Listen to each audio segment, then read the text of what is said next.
नमस्कार साथियों, मैं अनीता श्रीवास्तव आपका हार्दिक अभिनंदन करती हूँ। श्रीमद् वाल्मीकि रामायण में आज का प्रसंग है नगर की रक्षा के लिए सैनिकों की नियुक्ति। रावण का सीता के प्रति अपनी आसक्ति बताकर उनके हरण का प्रसंग बताना और भावी कर्तव्य के लिए सभासदों की सम्मति मांगना।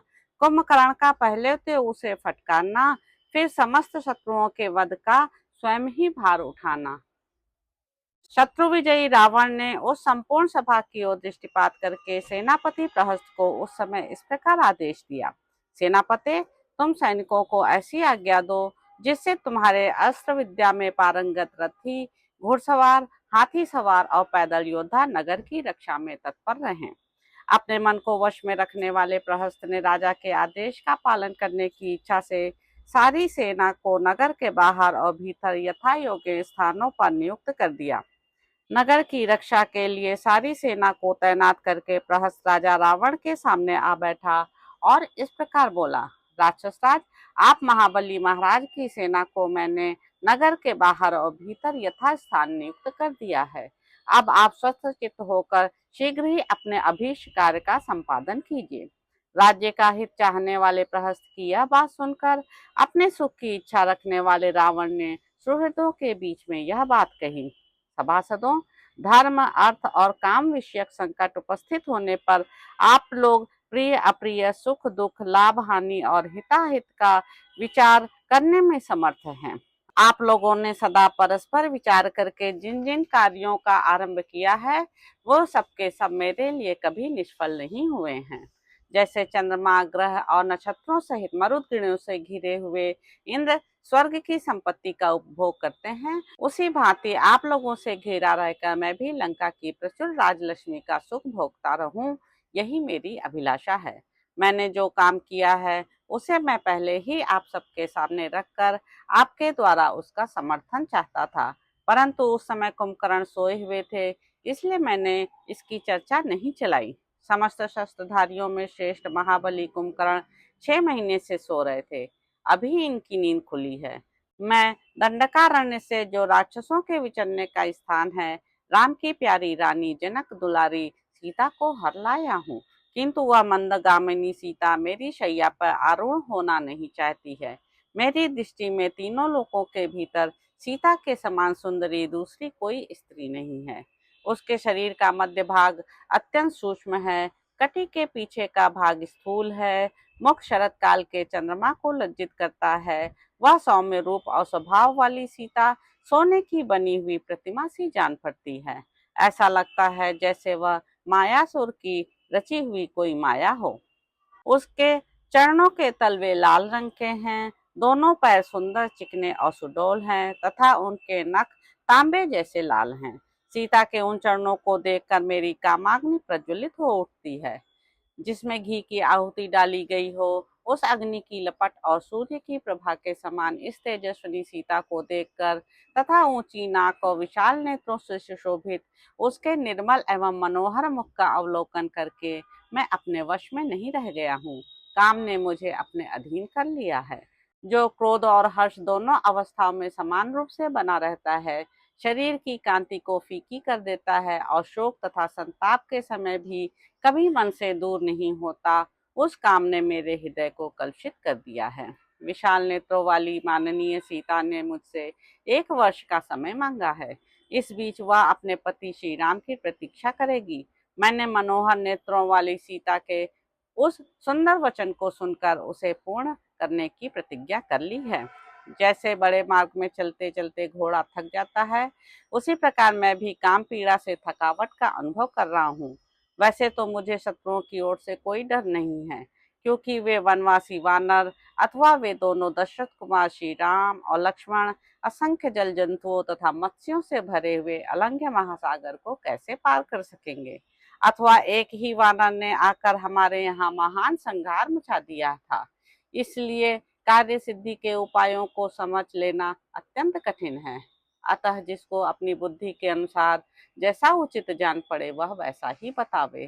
तुम सब लोग अपने विचार अवश्य व्यक्त करो। यद्यपि हमें मनुष्य से कोई भय नहीं है, तथापि तुम्हें विजय के उपाय पर विचार तो करना ही चाहिए। उन दिनों जब देवताओं और असुरों का युद्ध चल रहा था, उसमें आप सब लोगों की सहायता से ही मैंने विजय प्राप्त की थी। आज भी आप मेरे उसी प्रकार सहायक हैं। वे दोनों राजकुमार सीता का पता पाकर सुग्रीव आदि वानरों को साथ लिए समुद्र के उस तट तक पहुंच चुके हैं। अब आप लोग आपस में सलाह कीजिए और कोई ऐसी सुंदर नीति बताइए जिससे सीता को लौटाना न पड़े तथा वे दोनों दशरथ कुमार मारे जाएं। वानरों के साथ समुद्र को पार करके यहाँ तक आने की शक्ति जगत में राम के सिवा और किसी में नहीं देखता हूँ। अतः यह निश्चय है कि जीत मेरी ही होगी। कामातुर रावण का यह खेदपूर्ण प्रलाप सुनकर कुंभकर्ण को क्रोध आ गया और उसने इस प्रकार कहा, जब तुम लक्ष्मण सहित श्री राम के आश्रम से एक बार स्वयं ही मनमाना विचार करके सीता को यहाँ बलपूर्वक हर लाए थे, उसी समय तुम्हारे चित्त को हम लोगों के साथ इस विषय में सुनिश्चित विचार कर लेना चाहिए था। ठीक उसी तरह जैसे यमुना जब पृथ्वी पर उतरने को उद्यत हुई, तभी उन्होंने यमुनोत्री पर्वत के कुंड विशेष को अपने जल से पूर्ण किया था। महाराज, तुमने जो यह छल पूर्वक छिपकर पर स्त्री हरण आदि कार्य किया है, यह सब तुम्हारे लिए बहुत अनुचित है। इस पाप कर्म को करने से पहले ही आपको हमारे साथ परामर्श कर लेना चाहिए था। दशानन, जो राजा सब राजकार्य न्याय पूर्वक करता है, उसकी बुद्धि निश्चय पूर्ण होने के कारण उसे पीछे पछताना नहीं पड़ता है। जो कर्म उचित उपाय का अवलंबन किए बिना ही किए जाते हैं तथा जो लोक और शास्त्र के विपरीत होते हैं, वे पाप कर्म उसी प्रकार दोष की प्राप्ति कराते हैं जैसे अपवित्र आभिचारिक यज्ञों में होमे गए हविष्य। जो पहले करने योग्य कार्यों को पीछे करना चाहता है और पीछे करने योग्य काम को पहले ही कर डालता है, वह नीति और अनीति को नहीं जानता। शत्रु लोग अपने विपक्षी के बल को अपने से अधिक देखकर भी यदि वह हर काम में चपल है तो उसका दमन करने के लिए उसी प्रकार उसके छिद्र ढूंढते रहते हैं, जैसे पक्षी दुर्लंघ्य क्रौंच पर्वत को लांघ कर आगे बढ़ने के लिए उसके छिद्र का आश्रय लेते हैं। महाराज, तुमने भावी परिणाम का विचार किए बिना ही यह बहुत बड़ा दुष्कर्म आरंभ किया है। जैसे विष मिश्रित भोजन खाने वाले के प्राण हर लेता है, उसी प्रकार श्री रामचंद्र जी तुम्हारा वध कर डालेंगे। उन्होंने अभी तक तुम्हें मार नहीं डाला है, इसे अपने लिए सौभाग्य की बात समझो।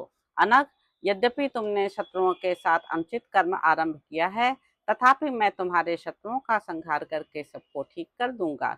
निशाचर, तुम्हारे शत्रु यदि इंद्र, सूर्य, अग्नि, वायु, कुबेर और वरुण भी हों, तो मैं उनके साथ युद्ध करूंगा और तुम्हारे शत्रुओं को उखाड़ फेंकूंगा। मैं पर्वत के समान विशाल एवं तीखी दाढ़ों से युक्त शरीर धारण करके महान परिघात में ले समर भूमि में जूझता हुआ जब गर्जना करूंगा, उस समय देवराज इंद्र भी भयभीत हो जाएंगे। राम मुझे एक बाण से मारकर दूसरे बाण से मारने लगेंगे, उसी बीच मैं उनका खून पी लूंगा, इसलिए तुम पूर्णतः निश्चित हो जाओ। मैं दशरथ नंदन श्री राम का वध करके तुम्हारे लिए सुखदायिनी विजय सुलभ कराने का प्रयत्न करूंगा। लक्ष्मण सहित राम को मारकर समस्त वानर योद्धपतियों को खा जाऊंगा। तुम मौत से विहार करो, उत्तम वारुणी का पान करो और निश्चिंत होकर अपने लिए हितकर कार्य करते रहो।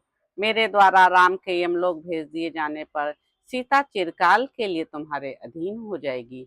तो इस प्रकार साथियों, युद्ध कांड में निहित 12वां सर्ग यहाँ पर समाप्त होता है। इसके अगले अंक में आप जानेंगे कि महापार्श्व का रावण को सीता पर बलात्कार के लिए उकसाना और रावण का शाप के कारण अपने को ऐसा करने में असमर्थ बताना तथा अपने पराक्रम के गीत गाना। तो अब आपसे अगले अंक में मुलाकात होगी। मेरे YouTube चैनल संवाद विद अनीता को लाइक करें, शेयर करें, सब्सक्राइब करें। धन्यवाद साथियों।